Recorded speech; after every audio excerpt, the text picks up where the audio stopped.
final story is now about something that happened 20 years ago, but it's still relevant right now.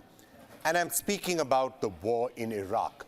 Remember 2003, when the United States, shortly after having been attacked with 9/11 and everything which happened with the Twin Towers, we knew that, and the whole world was sympathizing with America, and were also at that point, by the way, saying that the real sources of terrorism are partly in Afghanistan, which is where the Taliban was and Osama bin Laden was, and also Pakistan, quite frankly, was the country that was funding and supporting a lot of that terrorism. What did the United States do? In 2003, it invaded Iraq. And that obviously led to a whole chain of circumstances in Iraq, but it's important for us to turn our attention to that. Because when you are having wars happening in other parts of the world, Ishan Tharoor, for example, right now wrote just a couple of days back, and I'm sort of putting up his article, he said, how can you really have the United States talking about the morality of what Russia is doing in Ukraine, when 20 years later, the morality of what the United States did in Iraq is not being crystal clear. I'm sort of paraphrasing what he wrote out there, but it's a valid point. The United States did go into Afghanistan, but you could say there was cause for that, there was justification for that. What was the justification to go into Iraq 20 years ago? That is something that we will turn our attention to. But before that, let's just remind you of those events 20 years ago.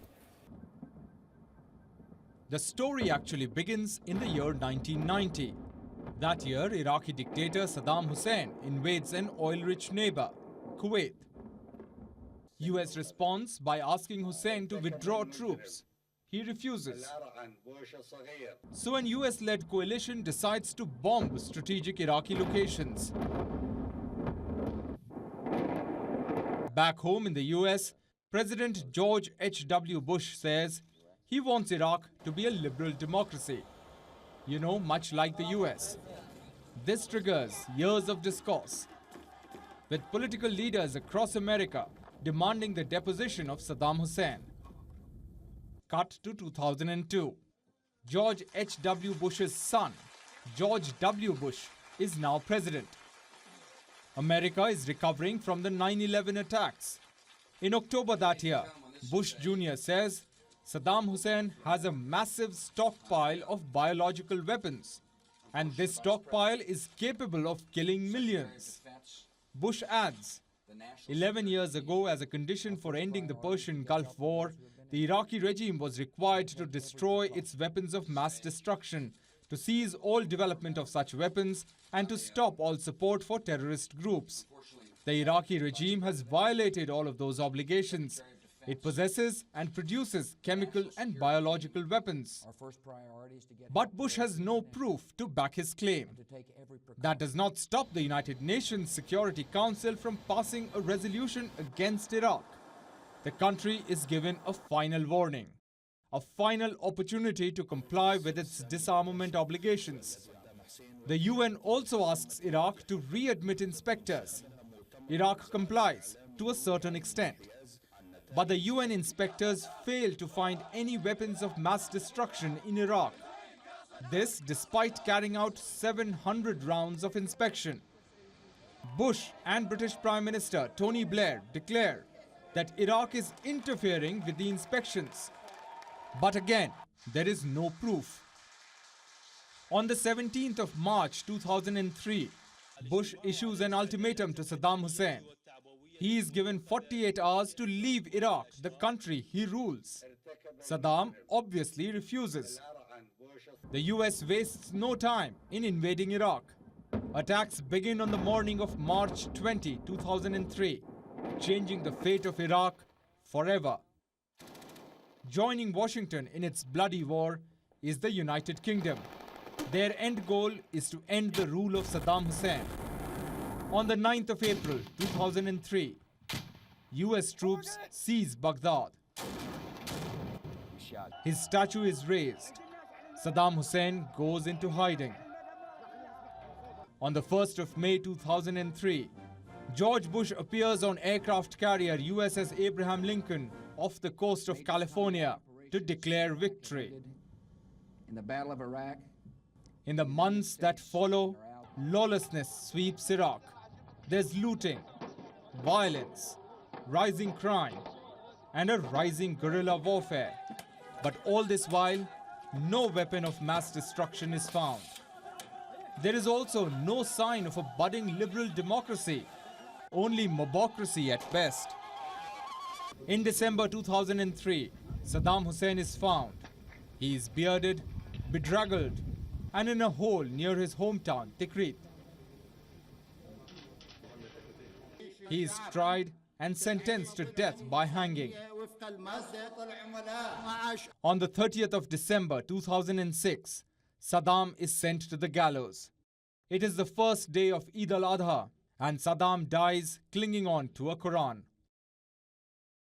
A year before Saddam's hanging, an American presidential commission concludes that US intelligence on Iraqi weapon of mass destruction was completely faulty, and there was not one bit of evidence. So what was the massive stockpile Bush was referring to? The UK government's Chilcot report says that intelligence officials knew that the war would cause societal collapse and that it would exacerbate the problem of terrorism. Clearly, Bush and Blair could not care less. And tonight we now discuss the impact of that history with Colonel Richard Outzen, who's a senior fellow at the Atlantic Council, also somebody who served both in Iraq and in Afghanistan. Colonel Outzen, thank you so much for joining us. You were in the Kirkuk area, you were in Baghdad, I believe, also in Afghanistan. Looking back 20 years, how do you actually remember those wars and the premises that the Iraq war in particular was fought on? Well, Vikram, it's great to be with you, so thanks for having me.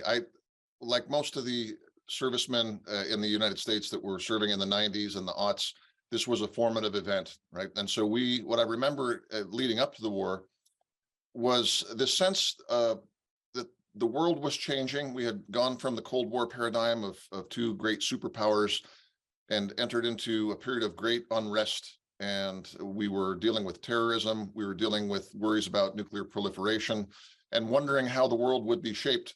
There was a movement, obviously, in the United States, both on the left and in the right, saying that we should use this newfound power to reshape the world in some fundamentally more just ways. Hubris, I guess, would be one way to describe that. But I remember thinking with a little bit of sort of trepidation also that the exercises of great power for ambitious goals, and this is how it was seen in the United States. I know many other countries thought it was a grab for oil or simple bullying, but in reality, there was a thought in Washington and in the forces that this was an attempt to use asymmetric power that we had sort of fallen into after the fall of the Soviet Union to plant a seed of democracy, to do something to punish a dictator, to do something ideologically ambitious, I suppose. But at the same time, war asks very hard questions of people, right? So like you can have this goal, but have you realistically thought out how long it will take, how it will be opposed, who benefits, who loses, and whether you have the will to sustain it? So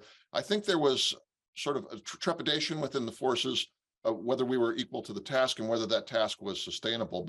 But we also were an unrivaled military power at the time. So I think there was a certain optimism at the outset that the mission could be done. Well, when you look at the positioning of war, that is interesting. I was just talking about Ishant Tharoor's article, for example. He was writing and comparing what's happening with Ukraine, which is very clearly being positioned as a conflict between right and wrong, between good and evil, between moral and immoral. Now, the two wars that you were talking about, Iraq and Afghanistan, in neither case was the work completely done and completely finished. But if you look back at those wars 20 years later, Iraq is often seen as morally wrong. Why on earth did the US go inside, and why did it lead to an outcome? I mean, it may not have led to a good outcome any more than Afghanistan did, but why did the US go in? Still a big question. Well, I think that's right. And there are some people in the US that refer surreptitiously to Afghanistan as the good war and Iraq as the bad war. Why? Because we had been attacked on 9/11, and the perpetrators of that attack were Osama bin Laden and the Al-Qaeda network. They were being hosted by the Taliban in Afghanistan. We had tried extensively and in good faith, I think, to talk with the Taliban to get Al-Qaeda removed.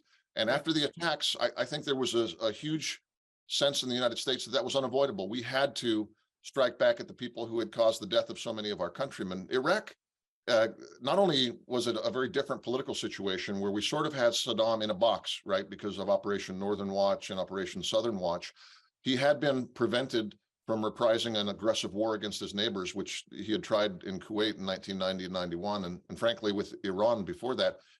But there was not this sense that this was inevitable, that the Iraqis were going to strike us.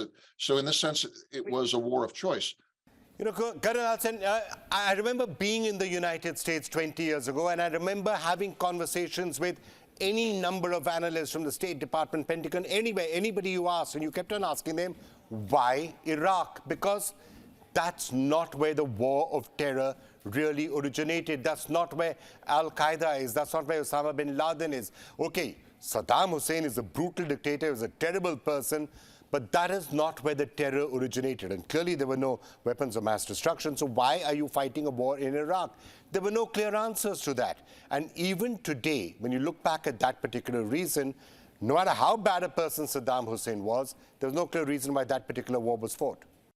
I think that's true when we look at it through the cold lens of realism and realpolitik. You know, we throughout the Cold War, we dealt with many bad regimes, so to speak, as long as they were geopolitically not a threat to us, and that there was some advantage to be had by dealing with them. But remember the moment, you know, there was this idea that democracy was converging, this Francis Fukuyama end of history moment that everybody wanted and deserved, free market capitalism and a democratic republic form of government, and that somehow if we just removed the obstacles to those things, that many more people would be living the life that the Europeans and Americans had. So it almost felt like an obligation. Now, that was based on some very wrong suppositions about what Iraqis want, about what the neighbors want, and about what we were capable of doing. But yeah, so I think with the Americans, if you know our history, there is an ideological component to it. We tend to see ourselves either as withdrawn from the world, this sort of isolationist impulse that will take root for decades at a time, and then this crusading impulse, this idea that we are a unique shining city on a hill and that we have a need to share that or spread it throughout the world. And that year, 2003, I think we were still in the grips of that sort of idealism. You know, Colonel Alsen, the really interesting question, the other war which was also fought in Afghanistan, in many cases you could say, if I can paraphrase you, that that was the good war, it was the correct war. It wasn't just a question of the fact that terror originated from Afghanistan. Osama bin Laden was there. The 9/11 attacks were planned out there. But there were other issues also. The way Taliban treated women, for example, the way they're still treating women. And that perhaps was a war that could have had some justification to stay engaged and to stay engaged for a longer period. And yet, the United States just a couple of years ago withdrew. And many people would say it abandoned the people of Afghanistan to a rather dark fate. And look what has happened out there. Look what's happening to women out there. Look what's happening to girls who can't go to school anymore. So sometimes even a good war can be fought, and then you just lose interest and walk out, and the people there are back to square one. I think that's right. And so the political logic for war in Afghanistan was stronger in that this was a regime that was, I mean, truly egregious to its own people. They were the public beheadings and the repression of the ethnic minorities and terror support being part of the list. But also the fact that Afghanistan was a country in a deep spiral. They were at the bottom of the UN's Human Development Index. There was no 24-hour electricity, raw sewage in the streets, very few rights. I can tell you from my time there, both in 2009 and 10, and then later in 14 and 15, that at least with regards to Kabul and the other major cities, Afghanistan made a lot of progress during the stage that the United States was there. And women were being educated. The sewage and electricity and basic sort of necessities of life were better at the end of that. It was the country was moving up in terms of human development. Now, in America, people asked the question as the years went on, when does this end? And when is enough enough? And I think, we, in a sense, lost the patience for that. But the logic there for doing it and some of the actual measurements of success, I think, as you say, were there. You know, Colonel Carlson, you were there as recently as about 2014 and 15. A lot of people were saying that at the time when America left Afghanistan, look, even a single death is bad, obviously, and is wrong, obviously, but it's not as if there were hundreds or thousands of soldiers dying. I think it was 10 or 15 soldiers in a year. So do you think Afghanistan could have been stabilized? Do you think the work that you and many others tried so hard to do in Afghanistan, it could have been taken forward? When you look at Afghanistan today and you see what's happening out there, you see what's happening with women and girls, I'm sure you feel a sense of regret, not just for the American soldiers who died out there, but to everybody who died trying to make Afghanistan a better place, and it's gone right back to where it once was. No, I agree with that. And the question of how many casualties are acceptable, it's an essentially political decision. I disagreed with this one because the U.S. military loses more people to training accidents every year than we were losing on an annualized basis for the last 2 or 3 years of the conflict in Afghanistan. Now, it was costing a fair amount of money, in the billions of dollars, I think $4 or $5 billion a year in direct costs. And of course, the advice from many of the advisors if we believe that what we've read in the press, many of the advisors to the U.S. administration in the Pentagon and elsewhere said this can be done at acceptable cost. So ironically, as we look at these two wars in sort of a related sense, if Iraq was a war of, beginning the war in Iraq was an act of choice and not compulsion, so too was ending the war in Afghanistan. That was an act of choice and not of compulsion. Right, I think that sums it up, and it's an interesting question because it makes you wonder if the U.S. couldn't have stayed on in Afghanistan and taken the cost and the losses. Is the U.S. ever going to set foot in another place? Now, whether it's a bad war like Iraq or a good war like Afghanistan or anything else, would the U.S. ever do it again? And that's a question that people are asking right now, not just because of what's happening in Ukraine, but what about Taiwan tomorrow? Because if the U.S. didn't have the ability to stay on and take the losses of 10, 15 soldiers for Afghanistan and for the people out there, would the U.S. really go in to defend Taiwan? Well, I think the U.S. has learned an important lesson in the unilateral exercise of power. And I think warfare is to be regretted at any and all times. In fact, it is soldiers who most regret and resist warfare because we're the ones who suffer and die in it. There's this thinking, though, that in order to prevent war, you have to prepare for it. One of the ways you prepare for it is to work with allies and to have large coalitions. This is why NATO is the most successful military alliance in the history of mankind, at least of those that I'm aware of. It's why in the case of trying to prevent aggression by China, for instance, we're working very closely with Japan and India and Australia and other allies in the region. When we work with allies, we are not only more effective in war, we're more effective at preventing war. And I would argue that in Ukraine, there's been a great solidarity and a great movement to work together with allies and with NATO. I don't think we're going to engage in a massive exercise of unilateral power again, like we did in Iraq. I think that we learned that there's problems of international legitimacy. You'll remember the struggles trying to get UN authorization and justification. The war was not popular in the United States in 2003. There were some protests, and a lot of all the people initially voted for it, including our current President Biden. Within a very short period of time, within 2 to 3 years, it became very clear that the war was not as it had been anticipated. It did not free democratic forces to suddenly spring forth in Iraq.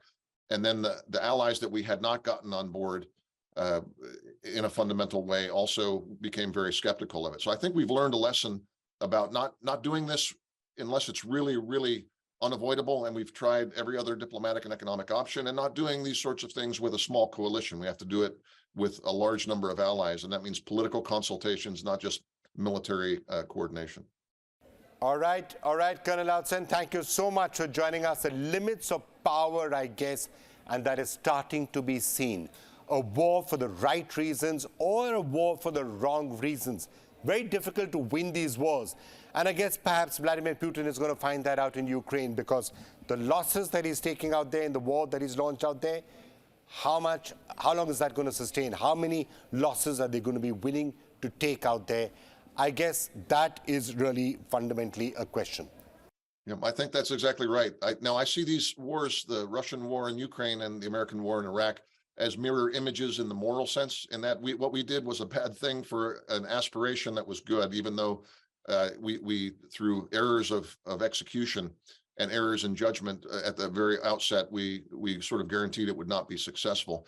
The Russians are learning that this war of choice is costing them way more than they had anticipated, but I think that their reasons are nakedly ambitious, right? They want to seize part of a sovereign country and annex it to their own, and they want to erase and deny Ukrainian statehood and nationality. That was never our goal in Iraq. We just thought we could improve Iraq by doing what we did. It seems ironic to look back at that. Right.